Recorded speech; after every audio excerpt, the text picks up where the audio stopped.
So this week, in our newsletter, we want to talk about values because at least in the seasonal rental market, we're definitely seeing values not necessarily increase. They've really kind of what I would call flatlined. Oh, how would you explain it, Drew? I am curious to what you would say. Yeah, I mean, I think that, obviously there's been a period where prices went up and up and up and they doubled. Right. And we've seen there is a limit to how far they can go. And I think, in our market, we're seeing prices not going up anymore, maybe a little bit lower. Yeah. Good opposite prices are, we're actually seeing people buy property at prices they didn't think they could get something for even. Yeah. Well, like I did echo that. And I mentioned this in the newsletter, prices that they think they couldn't get a property for. There was a property for it was really his first time buying a home in our market. And his appraisal compared to his purchase price was, I think it was a little bit over, but safely say it was $60,000 different. So technically he got, and I mean, I don't know how you wouldn't say it. Like equity. He got a deal on the property, based 60, on the appraisal. He did. Yeah. Yeah, he really did.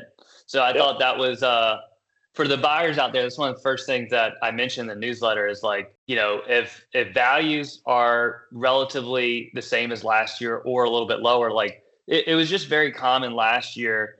If you look at and are listening to the statistics, that every property has a concession 50% of the time. So 50% of the properties that were sold had some type of concession, and whether that was a seller credit or a price reduction. Yep. A lot of times properties are going under contract in our market too. They're older properties. Our properties are not brand new. The inspections get done and the buyers are using those as opportunities to get a concession right there. Wouldn't you agree?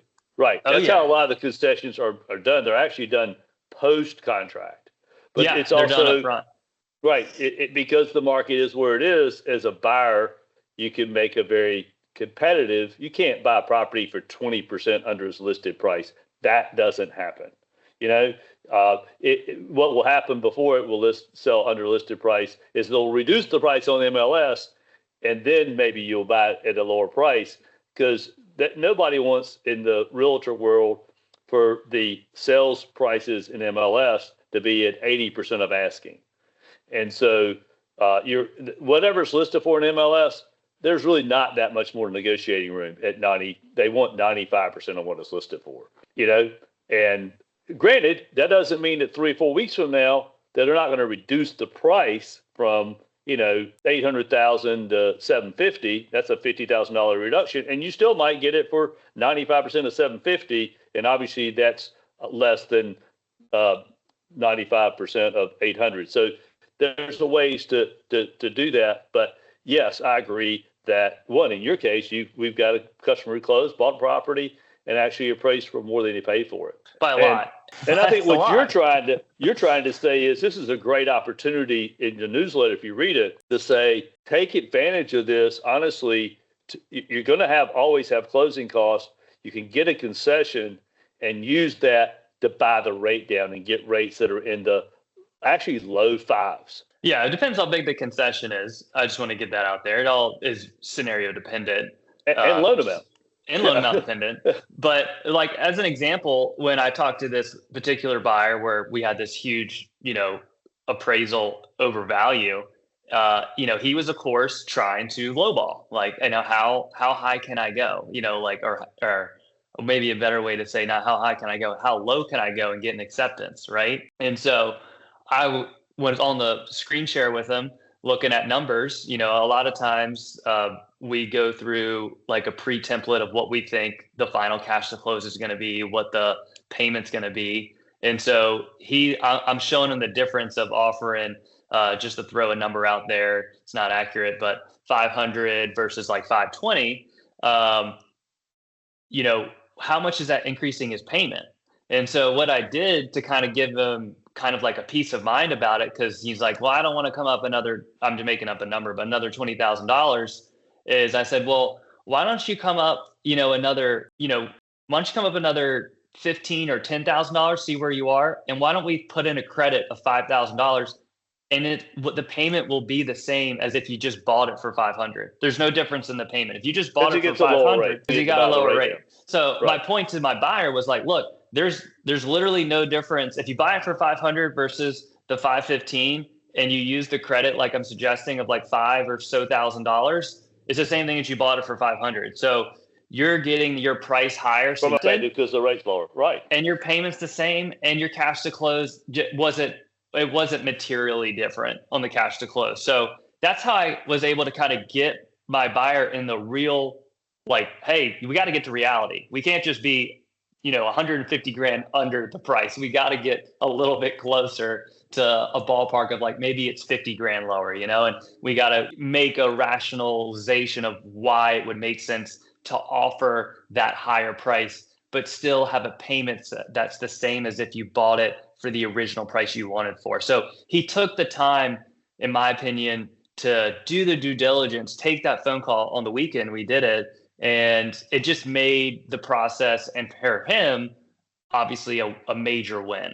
And right. I think another one that I'm going to talk, or Drew and I are going to talk about, is we're doing a lot of new construction of people building houses, and we know some of the construction loans we're doing are kind of unique, where they build a house with a construction loan and then they pay them off with a permanent. We do have the one-time close option as well, but of course with the two-time close, values are really important with that. And I'll kind of let Drew talk about that a little bit. I do have some refinance examples if we want to touch on that too, if you want to talk about that. Well, you put me on the spot here. What are you looking for me to say here? Talk about?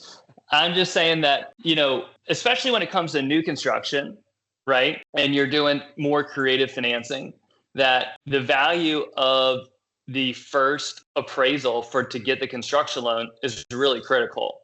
Because if the value of the construction loan is, let's say, $1 million, and you build the home and then it comes back at $950, well, then that's a problem, right? Yes, that's definitely. I mean, we do a full-blown appraisal just as if the house was actually built. Let's just make sure people realize that. We talk about new construction, and they compare it against comps of properties that have sold. It looks like any other report. It just says little box checks, not yet built, not yet completed, And when you do a house that's already there, or buying a house, it just says as is, as opposed to subject to completion. So, yeah, if a value is used today and we close in January and values happen to be lower 12 months from now with the two closing program, that would be a real problem potentially for the borrower.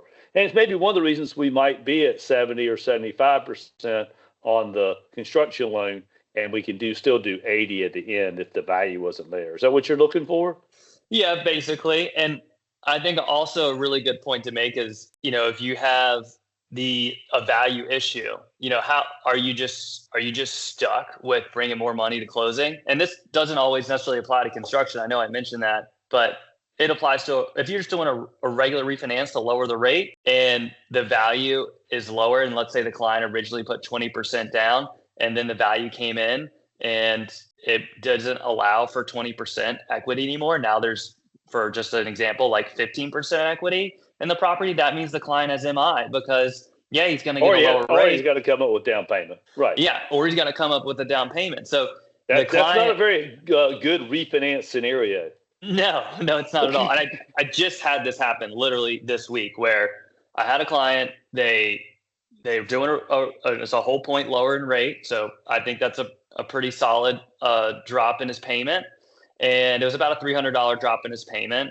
And anyways, his value, he didn't have MI. His value came in low, and now he's going to have MI, or he's going to have to bring about $25,000 to closing. Kind of like the same issue with building. Which one did you decide to do? It's kind of like the same issue with building a home. When you do kind of unique scenarios that aren't the one-time close, it's like, well, if the value was originally built $1 million, then it comes in at $950, then you have a gap. Same thing for a refi. If he bought the house for $500, then it appraised for $490, then you have a problem. If you put 20% down, you're going to have the MI, or you're going to have to bring money to closing, to $20,000. Yep. So to answer your question, though, he actually didn't really bring any money to closing because, and this is one of the main reasons I want to have this discussion, is that I saw the issue. I looked at the appraisal. I said, man, he's getting robbed. His house is worth what he bought it for, if not more. And I think this appraisal is bogus. Basically, I said, based upon the comps used, it does kind of make sense for the appraised number that the appraiser gave. But if you look at the other comps, I mean, gosh, there was a 2-bedroom, 2-bath, and it sold for like around, I think it was around like 510 or 520. And this client's house was a 3-bedroom, 3-bath, and his appraisal was under 520. And when I saw the 2-bedroom, 2-bath, I kind of was like, what are we doing here, guys? Like, I see a smaller home that sold for more, and this guy's got a bigger home within, 4 miles, and it appraised for less, right? So when I saw that comp not used, I was like, we should use that comp. Or there's about 3 or 4 other comps. So it really wasn't that, as you can tell, that one's really dead obvious. If you have a smaller home, smaller rooms, less bathrooms, it's pretty obvious that if that home sold for more and my house is bigger, then why wouldn't this house that I'm so the refinancing? Point you're trying to make is that you were able to go back to our appraisal team, give them this comp data. Yeah, they went back to the appraiser, because we don't contact appraisers and argue about values. We're really not allowed to do that. Part of a regulatory environment. Our third-party vendor has to do that for us. We gave them the data supporting a higher value, and you got a higher value, didn't you? Yeah, I got a higher value. I got rid of the MI, and I got rid of him having to bridge the gap to come up with more money at closing. So it was just a really solid win. I have another one like that too that isn't closed yet, so maybe I won't tell that one yet. So I don't want to jinx myself. But the yeah, point is that getting values reevaluated and looking at comps everywhere else we've ever worked before too is just like not easy. No, and we all in this company really small. We picked up the phone, talked to our appraisal partner, which is a teammate within our company. That teammate calls the appraiser, makes the case, gives them the comp, and the appraiser looked at it and said, "Okay, here's a new report," and it was up by whatever $25,000 or $30,000 to make the deal actually the refinance work for the customer. Exactly. So they have to do MI or come up with money. That's a big plus. It's going to be a bigger plus in this market if values are flatlining or soft or maybe decreasing. And we feel like values are not necessarily decreasing. They're just not continuing to increase, I think is what we are trying to say here. And it's also, but there is the negotiating power that I think buyers have not had, in the sense of, getting a credit like Alice is talking about to buy the rate down or something to that effect to make the purchase more advantageous for you as a buyer. Yeah. I think an example I can think of, what Drew, he mentioned that low rate of 5.25%, and I kind of was like, well, not every rate is quite that low. I did that because it was only a $300,000 loan amount. If you read the thing here, and so $300,000 loan amount, $3,000 at times say 4 is $12,000.